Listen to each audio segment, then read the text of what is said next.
Hi hello guys, once again welcome to pen academy channel కి స్వాగతం. APPSC group 2 upcoming notification లో భాగంగా మనం రెగ్యులర్ గా క్వశ్చన్స్ ని ప్రాక్టీస్ చేస్తున్నాం. సో అందులో భాగంగా ఈ రోజు కూడా ఒక మల్టిపుల్ చాయిస్ క్వశ్చన్స్, ముఖ్యంగా గ్రూప్ 2 తరహాలో మనకి మోస్ట్ ఎక్స్పెక్టెడ్ క్వశ్చన్స్ మనం గతంలో ఒక 5 years back question paper analysis తీసుకొని మనం ఎక్స్ప్లెయిన్ చేస్తున్నాం క్వశ్చన్స్ అన్ని. ఫస్ట్ ఆఫ్ ఆల్ గ్రూప్ 2 లాంటి ఎగ్జామ్స్ ని మనం అటెంప్ట్ చేయాలంటే first of all previous year questions ని ఒకసారి అనాలిసిస్ చేయాలండి.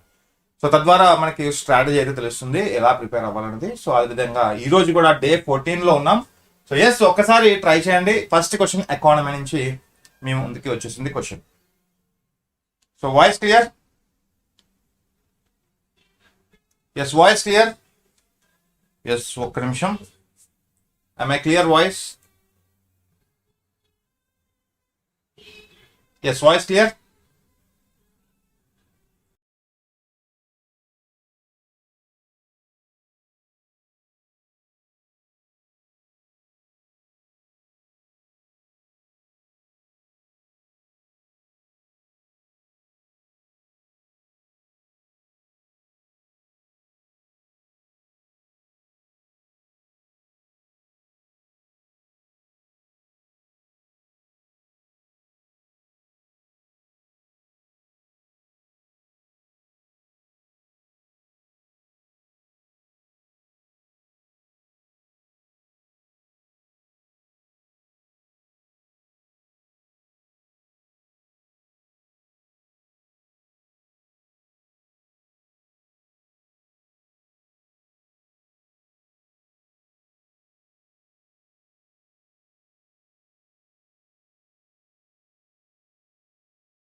Okay, am I clear now? Sorry am I clear? Okay, so ఇక్కడ క్వశ్చన్ ఏంటంటే ఫ్రెండ్స్, గ్రాస్ నేషనల్ ప్రొడక్ట్, స్థూల జాతీయోత్పత్తి గురించి అడుగుతున్నాడు. అంటే national, Indian national, okay, gross Indian national product, okay, భారతీయులు సంపాదించిన డబ్బులు, ఇండియాలో భారతీయుల డబ్బు ప్లస్ ఇతర దేశాల్లో ఉండే మన భారతీయుల యొక్క డబ్బు అన్నిటిని జిఎన్పి అంటాం. మన క్వశ్చన్ ఆప్షన్లో చూడండి, the measure of total monetary value of output produced by country residents, బాగానే ఉంది, కంట్రీస్ రెసిడెంట్స్ బాగానే ఉంది, and foreigners in a domestic territory of a country. ఇది జీడిపికి సంబంధించిన ఒక టైప్ ఆఫ్ స్టేట్మెంట్ ఇది. ఓకే, మీరు గమనించండి, జీడిపి అంటే ఏంటి? Gross domestic product, the final value of goods and services produced within the territory of a country irrespective of nationals, whether he's a foreigner, weather he's an Indian, so no bother. So ఖచ్చితంగా మన భారతదేశంలో ఉత్పత్తి చేసిన తుది వస్తువులు, okay, మనకి irrespective of మనకి జాతీయులు అనమాట. సో ఇది యాక్చువల్గా జీడిపిలోకి వస్తుంది క్వశ్చన్. ఇక్కడ క్వశ్చన్ ఏంటంటే నాట్ కరెక్ట్ అడిగాను కదండి, నాట్ కరెక్ట్ అడిగాను. సో ఖచ్చితంగా answer A is right answer, ఎందుకంటే does not include intermediary goods. కరెక్టే, ఫైనల్ వాల్యూ గూడ్స్ని కన్సిడర్ చేస్తుంది ఇక్కడ. జిఎన్పి కానీ జీడిపి కానీ ఇవన్నీ కూడా మనకి ఫైనల్ తుది వస్తువులు మాత్రమే కన్సిడర్ చేస్తుంది. ఒకవేళ ఇంటర్మీడియటరీ వాల్యూ మధ్య వస్తువులు ఉత్పత్తి చేస్తే దాన్ని జీవీఏ మెథడ్ అంటాం, గ్రాస్ వాల్యూ యాడెడ్ మెథడ్ అంటాం, gross value added method. Both wrong కాదు, మనకి సెకండ్ కరెక్టే, it does not include actually. So answer only A is wrong answer, A is wrong answer. So దేశీయ, చూడండి మనకి ఇది దేశ భూభాగంలో ఆ దేశ నివాసితులు మరియు విదేశీయులు ఉత్పత్తి చేసిన వస్తువులు అనేవి, విదేశీయులు ఉత్పత్తి చేసే వస్తువులు మనకి జీడిపిలోకి వస్తాయండి, జీడిపిలోకి వస్తాయి. ఒక దేశీయ భూభాగంలో ఒక తుది వస్తువులు ఉత్పత్తి చేసిన అటు భారతీయులు కావచ్చు విదేశీయులు కావచ్చు ఎవరైనా మన దేశీయ భూభాగంలో ఉత్పత్తి చేసిన తుది వస్తువుల మీద వచ్చే డబ్బుని జీడిపి అంటాం, స్థూల దేశీయోత్పత్తి అంటాం. వాడు అడిగింది స్థూల జాతీయోత్పత్తి అడిగాడు. అంటే నేషనల్ ప్రొడక్ట్ అంటే ఇండియన్ ఇన్కమ్ ఎక్కడున్నా ప్రపంచంలో ఎక్కడున్నా భారతీయుల యొక్క ఇన్కమ్ మైనస్ మన దేశంలో ఉండే ఫారినర్స్ ఇన్కమ్ని తీసేయాలి. ఓకే, తీసేయాలి, ఫారినర్స్ ఇన్కమ్ తీసేయాలి. అయితే మనలాంటి డెవలపింగ్ కంట్రీ జీడిపి ఎక్కువ ఉంటుందా, జిఎన్పి ఎక్కువ ఉంటుందా? ఇండియా యొక్క రిలేషన్ ఏంటి? సో భారతదేశంలో జీడిపి ఈజ్ మోర్ దాన్ జిఎన్పియా, జిఎన్పి ఈజ్ మోర్ దాన్ జీడిపియా? అంటే స్థూల దేశీయోత్పత్తి కన్నా స్థూల జాతీయోత్పత్తి ఎక్కువ, లేదంటే స్థూల జాతీయోత్పత్తి కన్నా స్థూల దేశీయోత్పత్తి ఎక్కువ అని అడుగుతాడు. సో మన దేశంలో ఎస్ వాయిస్ వస్తుంది కదా, ఎస్ మన దేశంలో మన being a developing country like India అండి, ఇండియా లాంటి డెవలపింగ్ కంట్రీలో మనకి జీడిపి ఖచ్చితంగా ఎక్కువ ఉంటుంది, డామినెంట్ ఉంటుంది. ఓకే, జీడిపి ఎక్కువ ఉంటుంది. ఎందుకంటే మనం డెవలపింగ్ కంట్రీ అండి, మనం అభివృద్ధి చెందుతున్న దేశాలు కాబట్టి ఖచ్చితంగా ఫారెన్ ఇన్కమ్ మీద ఆధారపడి ఉంటాం మనం. ఇతర దేశాలు పెట్టుబడులు మనకి ఎఫ్డిఐ రూపంలో చాలా ఎక్కువగా ఉంటాయి, ప్రత్యక్ష పెట్టుబడులు అంటాం. సో ఇతర దేశాల యొక్క పెట్టుబడులు ఎక్కువ ఉంటాయి మన దేశంలో. అవి తీసేస్తాను అంటే ఖచ్చితంగా నెగ్లెజిబుల్ అయిపోతాం జిఎన్పి. సో మనకి డెవలప్డ్ కంట్రీస్లో జిఎన్పి ఎక్కువ ఉంటుంది జీడిపితో కంపేర్ చేస్తే. సో ఈ డిఫరెన్సెస్ అన్నీ మనకు తెలుసు. Okay, answer A is right answer. Okay, మరొక బ్యాంకింగ్ క్వశ్చన్, ఒక్క నిమిషం, మరొక బ్యాంకింగ్ క్వశ్చన్ చూద్దాం. ఓకే, ట్రై చేయండి.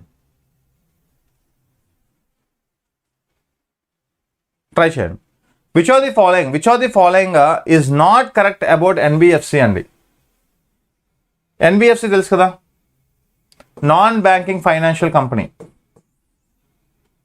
సో బ్యాంకింగ్లో చెప్పుకుంటాం మనం ఎన్బిఎఫ్సి. మనీ అండ్ బ్యాంకింగ్ అనే చాప్టర్ చాలా ఇంపార్టెంట్, మీకు ఎకానమీలో వస్తుంది ఇదంతా కూడా. నాన్ బ్యాంకింగ్ ఫైనాన్షియల్ కంపెనీకి సంబంధించి క్రింది వాటిలో ప్రకటనలు ఏవి సరైనవి కావు?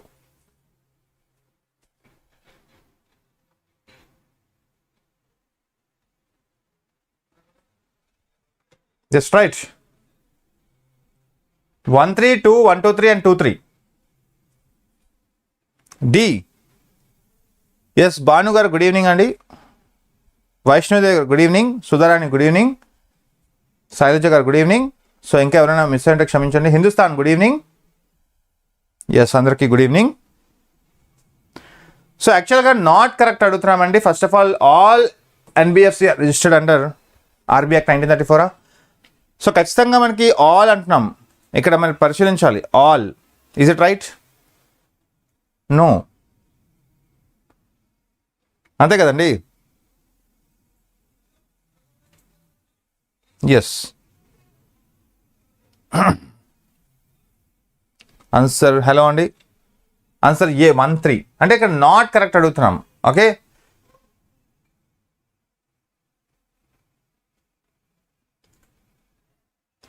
Okay right.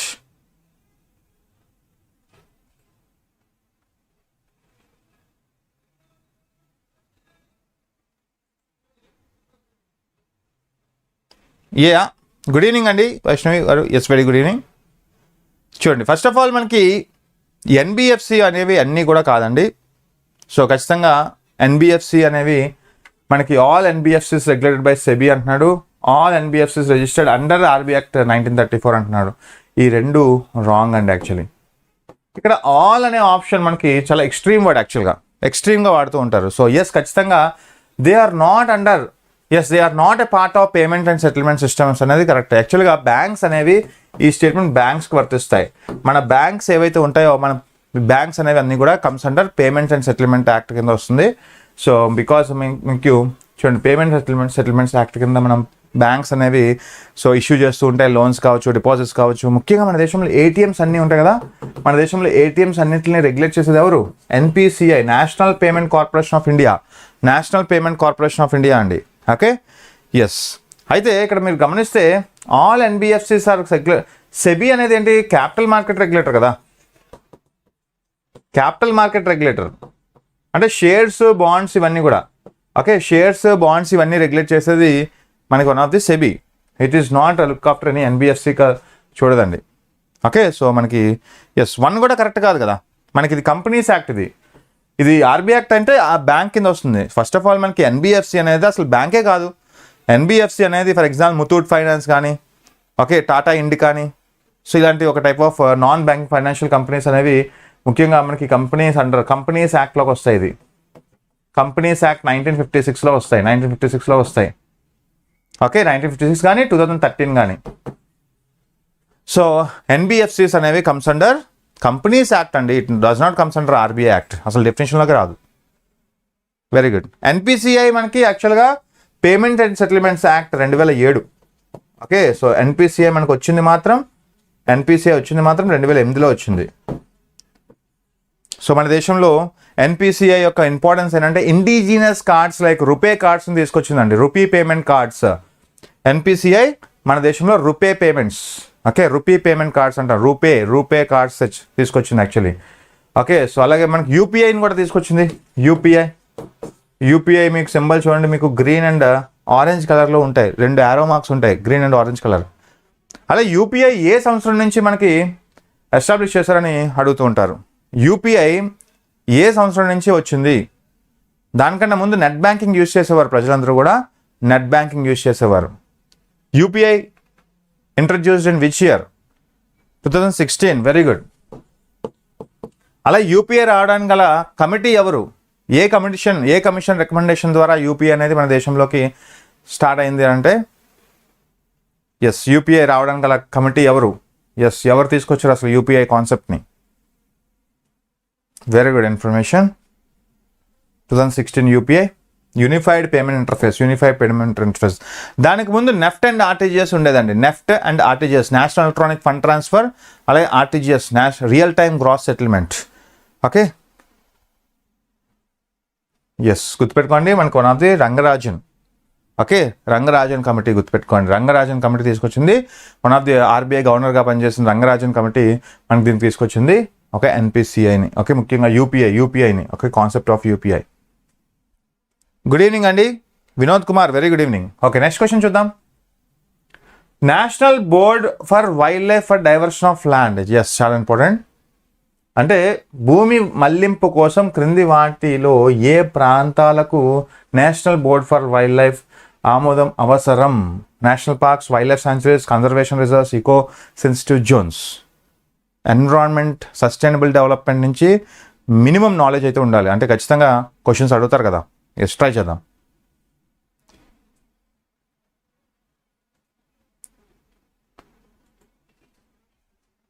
ఎస్, రంగరాజన్.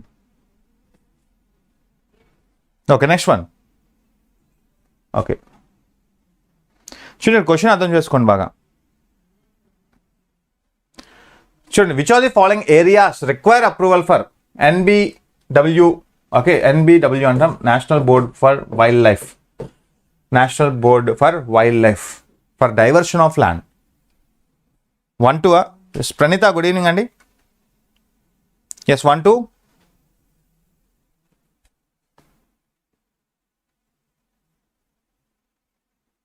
చూడండి, ఫస్ట్ ఆఫ్ ఆల్ ఈ స్టేట్మెంట్ మీకు అండర్ ఏ యాక్ట్ కింద వస్తుంది చెప్పండి? ఈ స్టేట్మెంట్ అనేది మనకి ఏ యాక్ట్ కింద వస్తుంది? ఫర్ ఎగ్జాంపుల్, ఏ భూములను మనకి డైవర్ట్ చేయడానికి ఎన్బిడబ్ల్యూఎల్ పర్మిషన్ కావాలి. Okay, NBWL, national board for wildlife permission కావాలి ఏ భూముల్ని కన్వర్ట్ చేయడానికి, ఏ భూముల్ని డైవర్ట్ చేయడానికి అంటున్నాడు. సో ఇవన్నీ యాక్చువల్గా అకార్డింగ్ టు విచ్ యాక్ట్ ఇది జరుగుతుంది అంటే మనకి వైల్డ్ లైఫ్ ప్రొటెక్షన్ యాక్ట్ కదా. వైల్డ్ లైఫ్ ప్రొటెక్షన్ యాక్ట్ ఎప్పుడండి? వైల్డ్ లైఫ్ ప్రొటెక్షన్ యాక్ట్ ఎప్పుడు? 1972. చాలాసార్లు అడిగారు ఇది. వైల్డ్ లైఫ్ ప్రొటెక్షన్ యాక్ట్ 1972 ఉందా? ఎనీ డైవర్షన్ ఆఫ్ ల్యాండ్ కానీ, ఓకే, అలాగే ఆల్టరేషన్ ఆఫ్ బౌండరీస్ కానీ, ముఖ్యంగా సర్టెన్ ప్రొటెక్టెడ్ ఏరియాస్ని బౌండరీస్ మార్చాలన్న, యానిమల్ కాన్ఫ్లిక్ట్స్ జరగకుండా చూసుకున్నప్పుడు మనకి బౌండరీస్ ఆల్టరేట్ చేస్తూ ఉంటారు. ఓకే, ఇలాంటి కేసెస్లో national board for wildlife approval కావాలి. అయితే నేషనల్ పార్క్కి, వైల్డ్ లైఫ్ సెన్సెస్కి, కన్జర్వేషన్ రిజర్వ్స్కి, but not eco sensitive zones అండి. So answer 1, 2, 3. Answer 1, 2, 3. Okay, so conservation reserves కూడా యాక్చువల్గా వస్తుందండి, నాట్ 1, 2. కన్జర్వేషన్ రిజర్వ్స్ అనేది బయోడైవర్సిటీ యాక్ట్ కింద వస్తుంది. బయోడైవర్సిటీ యాక్ట్ 2002 కింద వస్తుంది యాక్చువల్గా. ఇది కూడా మనకి wild life, national board for wildlife permission కావాలి. ఓకే, సో ఇవి కూడా ప్రొటెక్టెడ్ ఏరియాసే, అండర్ వైల్డ్ లైఫ్ కింద వస్తాయి ఇవన్నీ. Okay, wild life protection act 2002 కింద వస్తుంది. ఖచ్చితంగా ఇది కూడా మనకి ఎన్బిడబ్ల్యూఎల్ పర్మిషన్ కావాల్సిందే. చూడండి ఈకో సెన్సిటివ్ జోన్ అనేది ఫస్ట్ ఆఫ్ ఆల్ మీకు ఈకో సెన్సిటివ్ జోన్స్ అనేవి ఫర్ ఎగ్జాంపుల్ మనకి ఇవి ఎన్విరాన్మెంట్ ప్రొటెక్షన్ కింద వస్తాయండి. ఎన్విరాన్మెంట్ ప్రొటెక్షన్ కింద వస్తాయి. ఎన్విరాన్మెంట్ ప్రొటెక్షన్ యాక్ట్ ఎప్పుడండి? సో ఈకో సెన్సిటివ్ జోన్స్ అనేవి మనకి హాట్ స్పాట్స్ అంటాం కదా, హాట్ స్పాట్స్, బఫర్ జోన్స్ అంటాం, very very highly sensitive zones అంటాం అవి. లైక్ ఫర్ ఎగ్జాంపుల్ నీలగిరి హిల్స్లో మనకి వన్ ఆఫ్ ది మనకి నీలగిరి మౌంటైన్స్ అనేది one of the eco sensitive zone. Okay, so first of all environment protection act మనకి 1986 కదా, 1986. సో దీంట్లో భాగంగా మనకి సో కొన్ని సంబంధించి ఒక type of eco sensitive zones అనేవి ఎన్విరాన్మెంట్ ప్రొటెక్ట్ చేసే ఒక టైప్ ఆఫ్ చట్టంలోకి వస్తాయి. This is not required national board for wildlife permission, అక్కర్లేదు దీనికి. Okay, yes, it is outside అనమాట. It is outside of NBWL. అంటే బేసిక్గా మనకి ఒక పెద్ద బయోస్పియర్ రిజర్వ్, అంటే బయోస్పియర్ అనేది అత్యంత లార్జెస్ట్ వన్ బయోస్పియర్ రిజర్వ్ అండి. దాంట్లో మనకి నేషనల్ పార్క్స్ ఉంటాయి, దాంట్లో మనకి వైల్డ్ లైఫ్ శాంచురీస్ ఉంటాయి. సో ఇది కూడా అడగచ్చు మనకి. సో నేషనల్ పార్క్స్ పెద్దవా, బయోస్పియర్ రిజర్వ్స్ పెద్దవా అని అడుగుతాడు. బయోస్పియర్ రిజర్వ్స్ అనేవి అతిపెద్ద లార్జెస్ట్ ఏరియా, అందులో మనకి నేషనల్ పార్క్స్ అండ్ అందులో మనకి వైల్డ్ లైఫ్ శాంచురీస్, అందులో కన్జర్వేషన్ రిజర్వ్స్ ఇవన్నీ కూడా మనకు ఉంటాయి. Okay, so biosphere reserve, first biosphere reserve మన దేశంలో one of the oldest Nilgiri biosphere రిజర్వ్గా మనం చెప్పుకుంటాం. ఎస్ అండి, వెస్టర్న్ ఘాట్స్ కూడా మనకి eco sensitive zones. Very good, అవును, వెస్టర్న్ ఘాట్స్. ఓకే, ఆన్సర్ మనకి B1, 2, 3 is right answer here. Okay, yes, next one. Okay, హిస్టరీలో బేసిక్ క్వశ్చన్ ఇది మనకి. Which among the following commissions recommended to establish famine fund and famine fund in every provinces. అంటే provinces అంటే అప్పుడు states అనేవాళ్ళం. Provinces, ప్రతి ప్రావిన్సులను మనకి క్షామ నిధి అంటే famine అంటే మనకి కరువు ఫండ్ది ఏర్పాటు చేయాలని క్రింది వాటిలో ఏ కమిషన్ సిఫార్సు చేసింది? రిచార్డ్ స్ట్రాచీ, మెక్డొనాల్డ్ కమిషన్, లీ కమిషన్, లయాల్ కమిషన్. 1, 2, 4, 2, 3, 1, 3, 1, 2, 3, 4. సో బేసిక్గా మనకు కొన్నిసార్లు కమిషన్స్ అనేవి డైరెక్ట్గా ఏ కమిషన్ దేనికి సంబంధించింది అని అడిగే అవకాశం ఉంటుందండి. అందుకనే క్వశ్చన్ ఇచ్చాను. నిన్న కూడా ఒక క్వశ్చన్ ఇచ్చాను మీకు. పోలీస్ రిఫార్మ్స్ కమిషన్ గురించి ఒక క్వశ్చన్ ఇచ్చాను. ఓకే, డియా, వెరీ గుడ్. ఓకే, డి అంటున్నారంటే 1, 2, 3, 4 అన్నీ కూడానా? ఓకే, అన్నీ కూడా అంటున్నారు, చూద్దాం. సో ఇంకా 1, 3 చూడండి, మేజర్ ఫెమైన్ కమిషన్స్ తెలియాలి మనకి. ఓకే,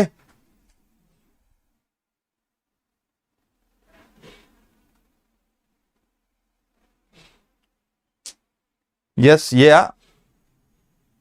ఎస్, ఎందుకంటే ఇక్కడ లీ కమిషన్ మనకు ఖచ్చితంగా తీసేయాలండి.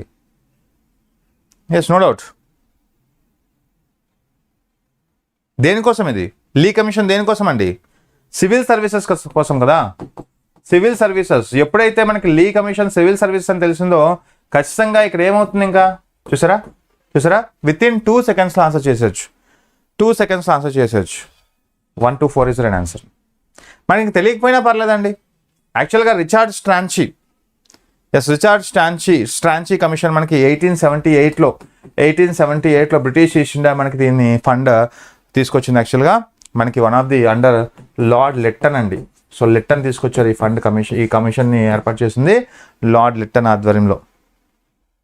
అంటే it was first major commission to look after the famine conditions అనమాట. బ్రిటిష్ కాలంలో అప్పుడు కరువు ప్రాంతాలని ఎలా అధిగమించాలి, ఓకే, ఆ టైంలో ఫెమైన్ని ఎలా ఎదుర్కొనాలి. సో దీనికి మనకి ఫెమైన్ కోడ్ కూడా తీసుకొచ్చారు. ఇతనే ఫెమైన్ కోడ్ ఎప్పుడు తీసుకొచ్చారు? ఫెమైన్ కోడ్ ఒక రూల్స్ అండ్ రెగ్యులేషన్స్ అనమాట. ఎప్పుడు తీసుకొచ్చారండి? 1883. గుర్తుపెట్టుకోండి, రేపు ఇవన్నీ కూడా అడగచ్చు మనకి. ఫెమైన్ కోడ్ ఎవరు తీసుకొచ్చారు అంటే లార్డ్ లిట్టన్. ఏ సంవత్సరం తీసుకొచ్చారంటే మనకి 1883 అని గుర్తుపెట్టుకోండి. Okay, yes, next one. McDonald commission. యాక్చువల్గా ఇది మనకి 1900లో వచ్చింది, కరెక్ట్గా 1900లో వచ్చింది. Okay, McDonald commission. సో ముఖ్యంగా మనకి led by Shri Anthony McDonald అనమాట. ఎస్, ఖచ్చితంగా ఫోకస్ ఆన్ అడ్మినిస్ట్రేటివ్, ముఖ్యంగా మోరల్ వైపు వెల్ఫేర్ వైపు అడుగులు వేస్తూ ఫెమైన్స్ని మనకి దూరం చేయాలని ఆలోచించారు. సో మోరల్ స్ట్రాటజీ అంటాం యాక్చువల్గా. Okay, so what is the moral strategy అంటే మనకి మెక్డొనాల్డ్ కమిషన్ ఇచ్చింది మనకి moral strategy. Yes, Lyall commission మీకు 1888లో అండి. 1888లో లయాల్ కమిషన్ 1888లో. ఓకే, సో ఈ ఫెమైన్ పాలసీస్ అనేవి ఎలా ఉన్నాయో, ఎగ్జామిన్ చేయమని చెప్పింది మనకి one of the Lyall commission. So ఖచ్చితంగా మనకి ఆన్సర్ సో 4 కూడా కరెక్టే, బట్ ఆన్సర్ 3 అనేది రాంగ్. ఇవన్నీ మనకి ఫెమైన్ సంబంధించిందండి, కరువుకు సంబంధించింది. ఓకే, నెక్స్ట్ వన్ చూద్దాం. ఆన్సర్ ఏ. లీ కమిషన్ మీకు తెలుసు, వన్ ఆఫ్ ది 1923లో దీన్ని సెటప్ చేశారు to examine the civil services కోసం, రిక్రూట్మెంట్ కోసం. Okay, very good. Next one.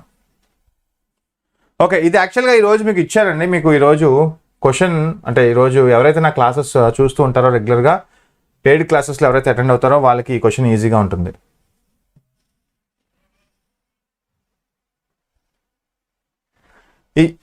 ఈరోజు మార్నింగ్ చెప్పాను, ఇది హిస్టరీలో సుఫిజం బుద్ధిజం గురించి, సుఫిజం భక్తిజం.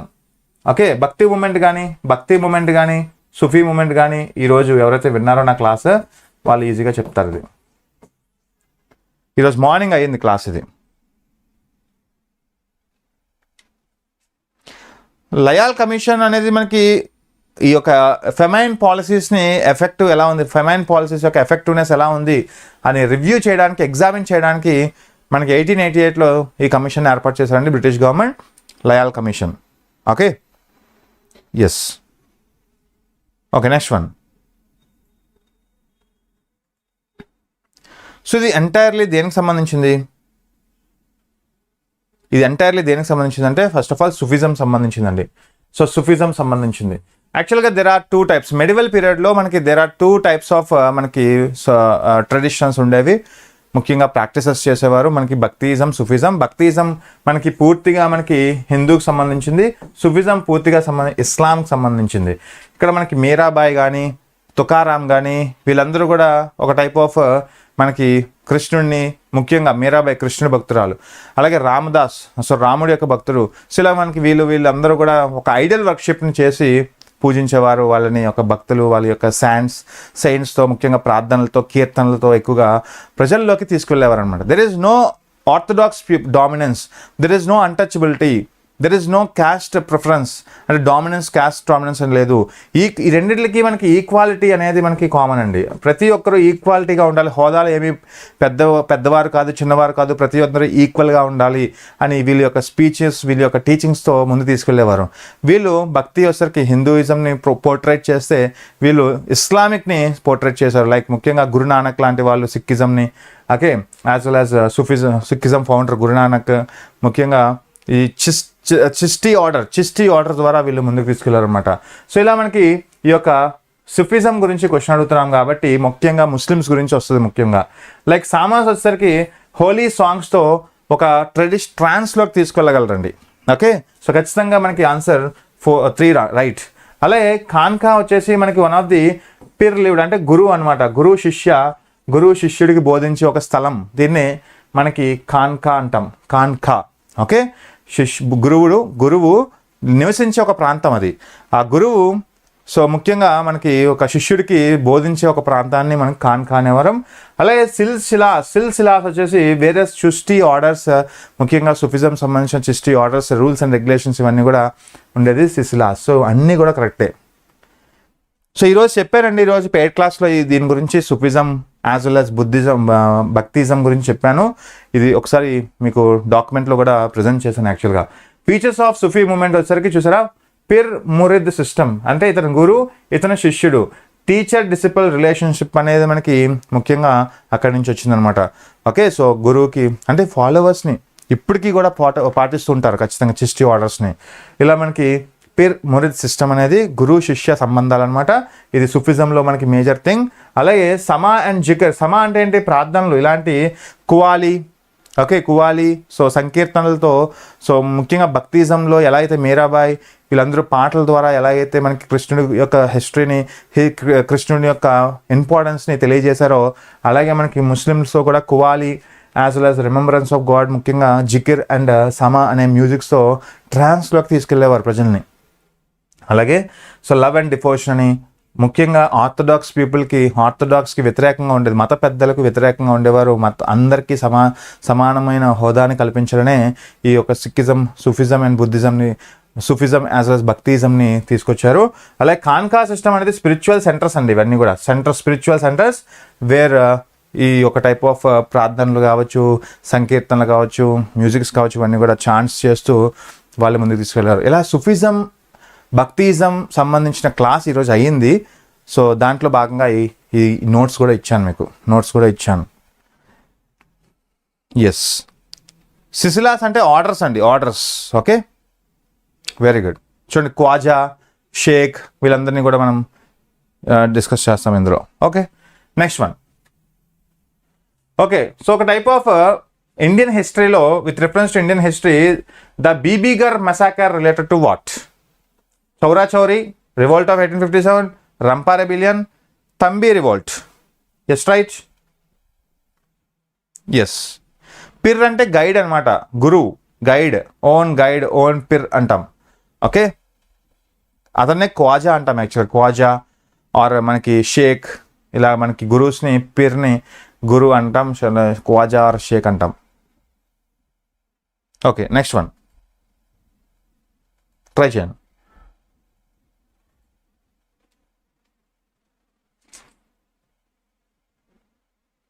ఓకే,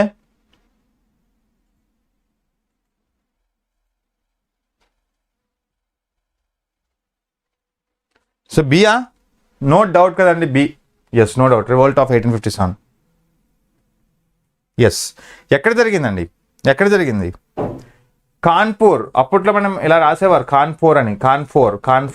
ఓకే, ఇప్పుడు మనం KANPU అని అంటున్నాం కానీ, సో అప్పుడు మనకి కాన్పూర్, CAWNPOHRE.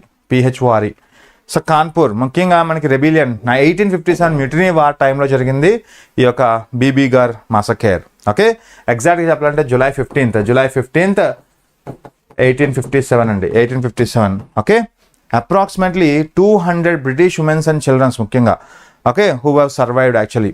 ఓకే, సో వాళ్ళు మనకి యాక్చువల్గా సర్వైవ్ అయ్యారు ఆ టైంలో. ఓకే, రెబల్ ఫోర్సెస్ నుంచి ఒక 200 British women's and children's survive అయ్యారు ఈ యొక్క బీబీగర్ మసాకేర్ టైంలో. ఓకే, ఎస్, వెరీ గుడ్, కాన్పూర్లో జరిగింది అది. Okay, next one, very good, B's red answer. చూడండి, ఇలాంటి ఒక టైప్ ఆఫ్ సంఘటనల గురించి అడుగుతూ ఉంటారు మనకి ఎగ్జాంపుల్స్గా. Which one of the following published the world inequality report 2026?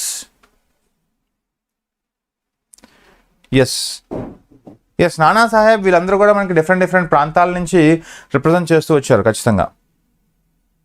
Yes, Nana Saheb. Okay, next one. క్రింది వాటిలో ఏది ప్రపంచ అసమానతల నివేదిక 2026ను ప్రచురించింది? చూడండి, ఇలా డైనమిక్ కూడా క్వశ్చన్స్ అడగచ్చు. ఓకే, రిపోర్ట్స్, ఇండిసెస్, దీని యొక్క ఇంపార్టెన్స్ కూడా తెలుసుకోవాలి. బియా, డి, వెరీ గుడ్. ఇది యాక్చువల్గా ఒక ప్యారిస్ స్కూల్ బేస్డ్ సొసైటీ అండి, ప్యారిస్ స్కూల్ బేస్డ్ సొసైటీ ఇది. సో ఆన్సర్ మనకి no doubt world equality lab. Very good. Okay, yes. అంటే జనరల్గా మనకి వెల్త్ సంబంధించిందండి. అంటే మనకి వెల్త్ అంటే సో టైప్ ఆఫ్ ఆస్తి. ఓకే, ధనం. So most of the countries యొక్క వెల్త్ ఎవరి డామినెన్స్ ఉంది? రిచ్ పర్సన్స్ దగ్గర ఉందా, లేదంటే మనకి పూర్ పీపుల్ దగ్గర ఉందా, లేదా సమానంగా ఈక్వల్గా ఉందా వెల్త్? ఇవన్నీ కూడా డిస్క్రైబ్ చేసేది ఇది. Okay, yes. సో జనరల్గా మనకి భారతదేశంలో తీసుకుంటే, భారతదేశానికి సంబంధించిన డేటా తీసుకుంటే టాప్ 1% అంట మనకి, అంటే ఒక టైప్ ఆఫ్ టాప్ 1% రిచ్ మనకి ఎర్న్ చేస్తున్నారంట. ఎర్న్ అరౌండ్ మనకి 23% ఆఫ్ ఇన్కమ్ అంతా కూడా టాప్ రిచ్ పర్సన్స్ మన దగ్గర ఎర్న్ చేస్తున్నారు యాక్చువల్గా, 23% ఆఫ్ ఇన్కమ్. ఓకే, సో ఇలా మనకి నేషనల్ ఇన్కమ్లో 23% ఆఫ్ నేషనల్ ఇన్కమ్ అంటే 100 రూపాయలు సంపాదిస్తే, మన భారతదేశం 100 రూపాయలు సంపాదిస్తే 23 రూపాయలు మనకి టాప్ పర్సన్స్ మనకి టాప్ రిచ్ పర్సన్సే సంపాదిస్తున్నారని ఈ యొక్క నివేదిక రీసెంట్గా రిలీజ్ చేసిందండి. సో అది దాని గురించి తెలుసుకోవాలి actually. Okay, next one. How many following mountain peaks are located in India? భారతదేశంలో ఈ క్రింది పర్వత శిఖరాల్లో మనకి ఏ ఉన్నాయండి భారతదేశంలో? Kanchenjunga, Dhaulagiri, Kamet or Annapurna? Only 1, only 2, only 3, all of 4? Yes, right. So మనకి ఇలాంటి ఒక type of geographical point of view questions తెలుసుకోవాలి. Geographical point of view. Human development report UNDP, no doubt, united nation development programme. Okay, human capital మనకి index కూడా. C, is it C, B? Very good.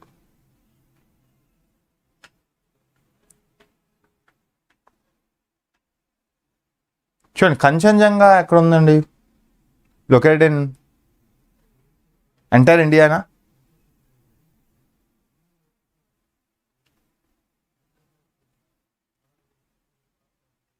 Yes, Annapurna. చూడండి, ఇక్కడ ఏమడుగుతున్నాడు? Located in India అంటున్నాం. Peaks are located in India. Annapurna వచ్చేసరికి మనకి one of the national, Nepal కదా. అన్నపూర్ణ అనగానే మనకి one of the situated with Nepal, entirely నేపాల్లోనే ఉంటుంది. Okay, yes, no doubt.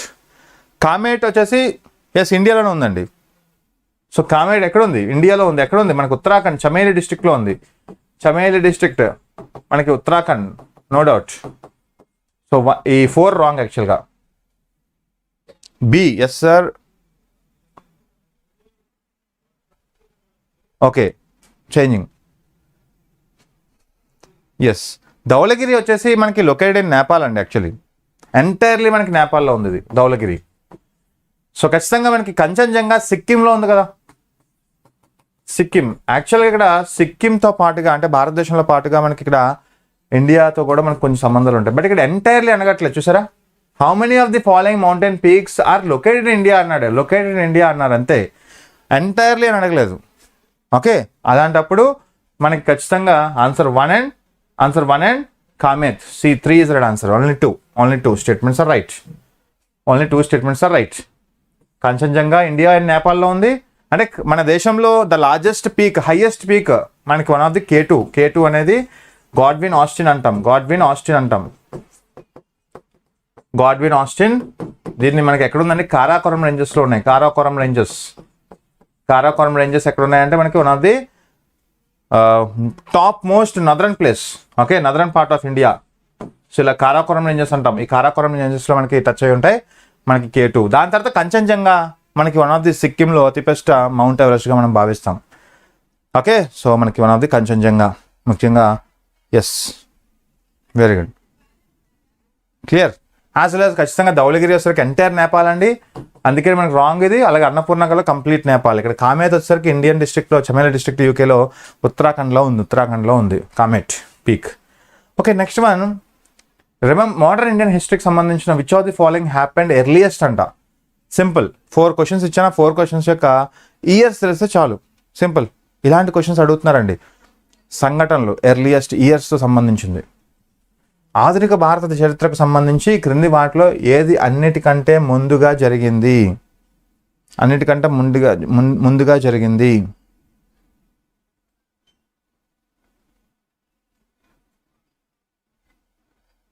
Yes guys, అందరూ ట్రై చేయండి. ఓకే,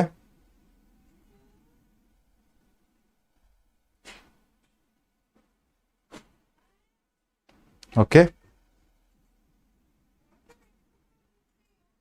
ఎస్, స్ట్రైచ్. Okay, answer A. Wood's dispatch. B, Wood's dispatch. Okay, చూడండి, వుడ్స్ డిస్పాచ్ అనేది మనకి వన్ ఆఫ్ ది 1854లో అండి. మనకి వన్ ఆఫ్ ది ఎడ్యుకేషన్ సంబంధించింది. ఓకే, దీన్నే Magna Carta of English education India అంటాం కదా. Magna Carta of English education. But అన్నీ తెలుసుకోవాలి కదా. చార్లెస్ వుడ్ దీన్ని మనకు కాంప్రహెన్సివ్ ప్లాన్ తీసుకొచ్చారు. మనకి one of the wood dispatch. అలాగే ఎస్టాబ్లిష్మెంట్ ఆఫ్ అలీగర్ మొహమ్మద్ మనకి 1875 కదండి. 1875. ఓకే, ఎవరు తీసుకొచ్చారు? సర్ సయ్యద్ అహ్మద్ ఖాన్. మనకి అలీగర్ మూమెంట్ టైంలో మనకి ఇది ఒక టైప్ ఆఫ్ అలీగర్ ముస్లిం యూనివర్సిటీగా కూడా మార్చేశారు యాక్చువల్లీ. ఓకే, సో ఇది 1875. సో 1854. అలాగే Hunter commission on education. So దేనికోసం? ఇది మనకి 1882 కదా. 1882 ఎడ్యుకేషన్ సంబంధించిన ఒక రివ్యూ కమిషన్ ఇది. ఓకే, ఎవరు అపాయింట్ చేశారంటే దీన్ని? లార్డ్ రిప్పన్ కదా. మనకి one of the local self government father of local self government Ripon అంటాం. So presided by one of the Hunter. ఈ రిప్పన్ అపాయింట్ చేసిన ఈ కమిషన్కి అధ్యక్షత వహించింది హంటర్. ముఖ్యంగా ప్రైమర్లీ ఫోకస్ ఆన్ ఈ చార్లెస్ వుడ్ డిస్పాచ్ రివ్యూ చేయడానికి ఈ యొక్క హంటర్ కమిషన్ని ఏర్పాటు చేశారు యాక్చువల్గా. ఓకే, బట్ ఇక్కడ మనకి ఆన్సర్ ఎస్టాబ్లిష్మెంట్ బెతూన్ స్కూల్ అండి. మీకు 1849లో జరిగింది ఇది. సో ఎవరైనా సి ఇచ్చారా? C is the right answer. Yes, very good. Yes, యాక్చువల్గా ఈ బెతూన్ స్కూల్ వచ్చేసి మనకి ఒరిజినల్గా ఫిమేల్ స్కూల్గా ఉండేది. ఒరిజినల్గా అయితే ఫిమేల్ లెడ్ స్కూల్ అనమాట. కేవలం మహిళల కోసమే తీసుకొచ్చిన స్కూల్ ఇది. అది కూడా హిందూ కేటగిరీకి సంబంధించిన హిందూ ఫిమేల్స్ కోసం ఏర్పాటు చేసిన స్కూల్ ఇది. ఎవరు తీసుకొచ్చారు? మనకి one of the John Elliot. So drink water అంటాం యాక్చువల్గా అతన్ని. ఓకే, సో మనకి బెతూన్. సో ఇలా మనకి one of the full name వచ్చేసి so John Elliot Drinkwater Bethune మనకి తీసుకొచ్చారండి. మనకి వన్ ఆఫ్ ది సో కాల్కటాలో ఇనిషియేట్ చేశారు ఫస్ట్. ఓకే, ఇది ఒక టైప్ ఆఫ్ ఫిమేల్ స్కూల్గా. ఓకే, అంటే ముఖ్యంగా జెండర్ ఈక్వాలిటీకి సంబంధించి ముఖ్యంగా ఉమెన్ ఎడ్యుకేషన్లో అప్పుడు బాగా ప్రాధాన్యత ఇచ్చేవారు. ఉమెన్ ఎడ్యుకేషన్ కోసం ముఖ్యంగా హిందూ సమాజంలో ఉమెన్స్ కోసం ఈ యొక్క ఎడ్యుకేషన్ని ప్రొవైడ్ చేశారు. కాలేజ్ని కాల్కటాలో మనకి one of the sir John Elliot Drinkwater Bethune ముఖ్యంగా కాల్కటాలో 1849లో. అందుకనే మనకి answer C is right answer. Okay, అంటే ఒరిజినల్గా దీన్ని హిందూ ఫిమేల్ కాలేజ్గా మనకి ఏర్పాటు చేశారు. మనకి one of the sir John Elliot Drinkwater Bethune. అందుకే బెతూన్ స్కూల్ అంటాం. అతని పేరు మీద పెట్టాడు యాక్చువల్గా. అటువంటి బెతూన్ స్కూల్ మనకి 1849లో ఎస్టాబ్లిష్ చేయడం జరిగింది. Okay, next question. Yes, very interesting. రీసెంట్గా న్యూస్లో ఉందండి ఇది. ఈ హిందూ పేపర్ ఎవరైతే చదువుతారో వాళ్ళకి ఈజీగా అర్థమవుతుంది ఇది. సో ట్రై చేయండి. చాలా ఇంపార్టెంట్ క్వశ్చన్ ఇది. ఇంపార్టెంట్.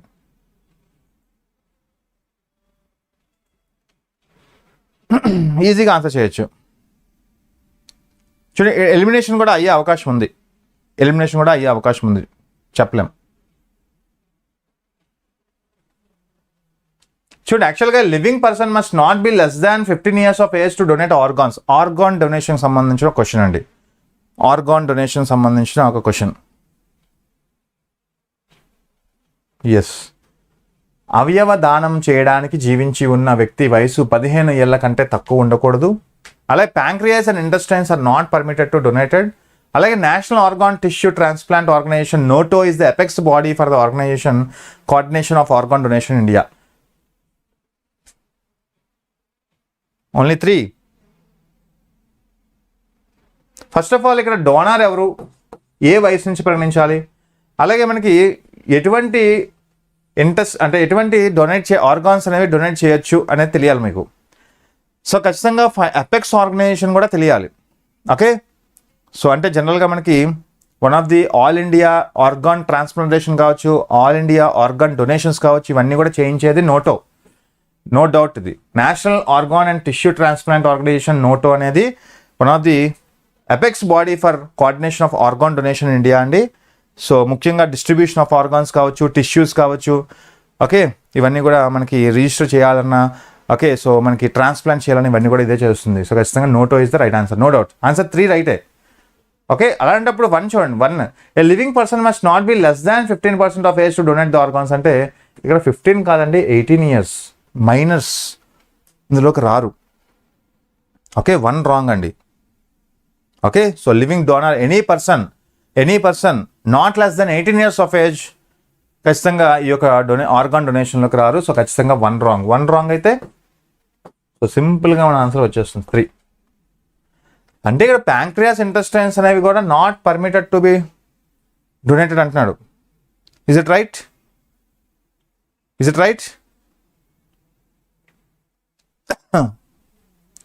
ఎస్, యాక్చువల్గా మనకి భారతదేశంలో ఏ పార్ట్ ఆఫ్ బాడీ, ఖచ్చితంగా any part of body, okay, ఒక స్పెసిఫిక్ ఫంక్షన్ చేసిన ప్రతి ఏ బాడీ పార్ట్ అయినా మన భారతదేశంలో, ముఖ్యంగా మన భారతదేశం గురించి చెప్పుకుంటున్నాం, మన భారతదేశంలో బాడీలో ఎటువంటి పని చేస్తున్న ఆర్గాన్ అయినా ఖచ్చితంగా కెన్ బి డొనేటెడ్ అండి. లివర్ కావచ్చు, కిడ్నీ కావచ్చు, ప్యాంక్రియాస్ కావచ్చు, హార్ట్ కావచ్చు, లంగ్స్ కావచ్చు, ఇంటెస్టైన్ కావచ్చు, ఇవన్నీ కూడా ఫంక్షనింగే కదా. సో మనకు గుర్తుపెట్టుకోండి. సో నాట్ కాదు ఇక్కడ మనకి మన భారతదేశంలో రూల్స్, అకార్డింగ్ టు రూల్స్ బట్టి మనం చెప్పుకోవాలనుకుంటే ఇక్కడ any living organ, any functioning organ, మన బాడీలో ఫంక్షనింగ్ అయిన ఆర్గాన్ కావచ్చు, మనకి పనిచేస్తున్న ఆర్గాన్ కావచ్చు, ఏవైనా డొనేట్ చేయొచ్చు అండి. ఓకే, సో ఇవి ఇలాగా ministry of family and health fair ministry of family and health welfare మనకి గైడ్లైన్స్ ప్రకారం pancreas as well as lungs, kidneys, hearts, okay. So even though మనకి సో ఇంటెస్టైన్ కూడా మనం డొనేట్ చేయొచ్చు అంట. ఎస్, దీంట్లో భాగంగా. Yes, very good. So donor age గుర్తుపెట్టుకొని రీసెంట్గా డిక్రీజ్ చేశారండి దీన్ని. ఓకే, డిసీజ్ డోనార్ అనేది అండర్ 18 years ఉండాలి, అండర్ 18 years ఉండాలి యాక్చువల్గా. Okay, next one, very good. Consider the following statements regarding initial public offering IPO. So ఎవరైనా ఐపీఓ గురించి విన్నా ఉంటారు, షేర్స్ అండ్ బాండ్స్ సంబంధించింది ఇది ఐపీఓ. సో నా క్లాసెస్లో చెప్తూ ఉంటాను, ఎక్కువగా చెప్తూ ఉంటాను, వీటి గురించి ప్రస్తావన కూడా వస్తూ ఉంటుంది. Initial public offering IPO refers to the process whereby a private or unlisted company sells its shares to public for first time. This process transforms the company from a privately owned to a public owned company. Yes, try change.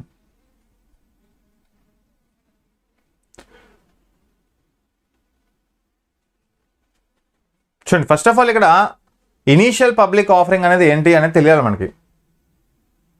For example, మన భారతదేశంలో ఒక టాటా లాంటి company ఉందండి. ఈ టాటా లాంటి company expand అవ్వాలి అంటే దాని బిజినెస్, ఫర్ ఎగ్జాంపుల్ చెన్నైలో, బెంగళూరులో, హైదరాబాద్లో, ఇలా డిఫరెంట్ సిటీస్లో దాని యొక్క బిజినెస్ అనేది వ్యాప్తించింది కదా, ఎక్స్పాండ్ చేసుకుంది కదా. ఇలా ఎక్స్పాండ్ అయ్యిందంటే దానికి కారణం ఏంటి? ఎక్స్పాండ్ అవ్వడానికి గల కారణం ఏంటంటే డబ్బులు. ఒకటి బ్యాంక్ లోన్స్ కింద వెళ్తుంది, ఇంకొకటి షేర్స్ అండ్ బాండ్స్ రూపంలో పబ్లిక్ని అప్రోచ్ అవుతుంది. సో ఇక్కడ బ్యాంక్ లోన్స్కి వెళ్తే ఖచ్చితంగా బ్యాంక్ ప్రాఫిట్ అవుతుంది, కానీ కంపెనీ ప్రాఫిట్ అవ్వదు. ఎందుకంటే లోన్స్ మీద రుణాలు కట్టాలి కదా, ఇంట్రెస్ట్ కట్టాలి. ఇంకో పక్క పబ్లిక్ని అప్రోచ్ అవుతుంది షేర్స్ అండ్ బాండ్స్ రూపంలో. అప్పుడు ఐపీఓ రిలీజ్ చేస్తుందండి. ఒక కంపెనీ, అన్లిస్టెడ్ కంపెనీ, సెబీతో అన్లిస్టెడ్ కంపెనీ ఒక ఇనీషియల్గా ఒక పబ్లిక్ ఆఫర్ చేస్తుంది అనమాట. అంటే నేను ఒక షేర్స్ అండ్ బాండ్స్ ఇస్తున్నాను, ప్రతి ఒక్కరు కూడా ఓకే యాక్టివిటీగా ఉండండి, యాక్టివ్గా ఉండండి, మా దాంట్లో షేర్స్ కొనండి, మా దాంట్లో బాండ్స్ కొనండి అని చెప్పేది అనమాట ఐపీఓ అనేది. ఖచ్చితంగా వన్ రైట్ అండి. సో ఎప్పుడైనా ఐపీఓ అని వింటే దాని అర్థం ఏంటంటే ఓకే ఈ company is issuing some shares and bonds for the first time అని అర్థం.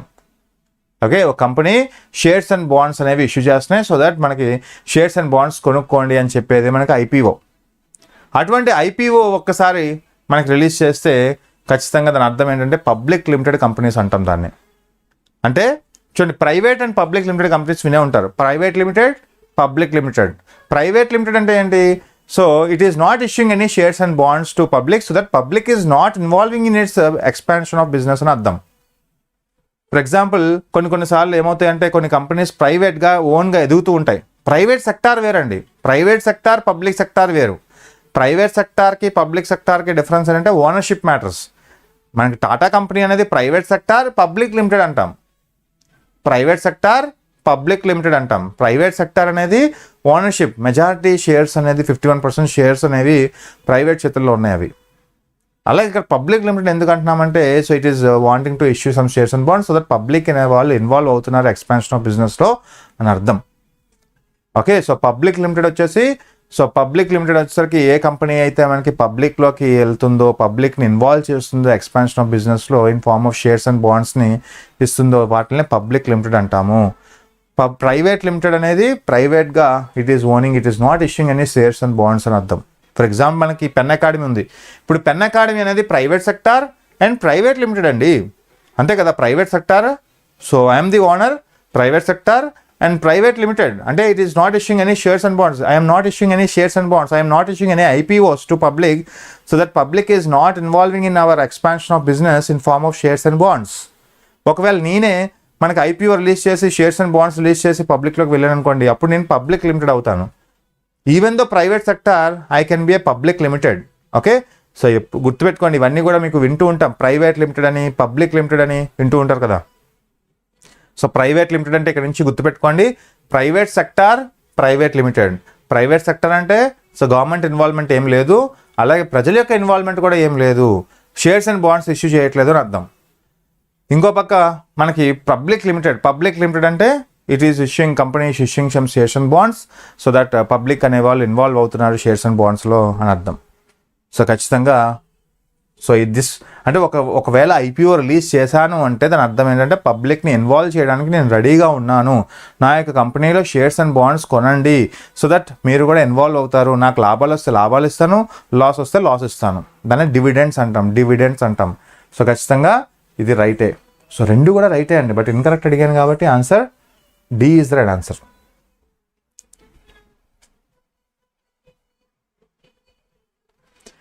యాక్చువల్గా నేను ఓనరే, మీరు బిజినెస్ ఎక్స్పాండ్ చేయాలని చూస్తే నేను ఐపీఓ సార్ అదేంటి సార్ మేము ఫీజులు కట్టాం, మీ దాంట్లో ఛానల్లో జాయిన్ అయ్యాం, ఓకే మీ యొక్క పెయిడ్ క్లాసెస్ కొన్నాం కదా, మేము ఇన్వాల్వ్ అయ్యాం కదా అనుకుంటాం. కానీ in form of shares and bonds okay release చేసి అప్పుడు ఆ షేర్స్ అండ్ బాండ్స్లో మీకు ఈక్విటీ హోదా ఇస్తే అప్పుడు ఓకే ఈక్విటీ పార్ట్నర్షిప్ ఇస్తే అప్పుడు మన కంపెనీని పబ్లిక్ లిమిటెడ్ అంటాం. సో పెన్ అకాడమీ అనేది జస్ట్ ప్రైవేట్ లిమిటెడ్ కంపెనీ. సింపుల్గా మీకు తెలుసు ఎవరి యొక్క షేర్స్ అండ్ బాండ్స్ మీద మనం ఇష్యూ చేయట్లేదు. సో మీరు జస్ట్ ఫీజెస్ కడుతున్నారు అంతేగాని so it is not issuing any shares and bonds. Good out Hindustan.